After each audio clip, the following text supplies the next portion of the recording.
Hi, I'm Matt Gillard, President and CEO of Michigan's Children. Today, Governor Snyder presented his plan for the State of Michigan fiscal year 2016 state budget to a joint meeting of the House and Senate Appropriations Committees. At the same time, the Governor also presented an executive order detailing about $330 million in reductions for the current fiscal year due to a revenue shortfall because of a dramatic increase in business tax credits being turned in by large corporations here in Michigan. The executive order outlining the cuts for this year is certainly a concern, but maybe not as big of a concern as many had feared.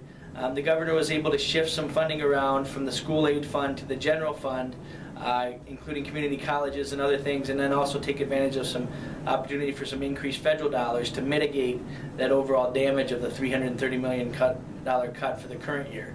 Moving into the proposal for next fiscal year, the governor continues his focus on improving third grade reading scores in Michigan by investing in over $25 million into an array of programs that would help advance third grade reading scores here for students in Michigan. The governor also has signified a significant commitment to increased at-risk funding. $100 million more in at-risk funding. This is a categorical that goes to school districts based on the levels of students that they have that qualify for free and reduced lunch and some other factors.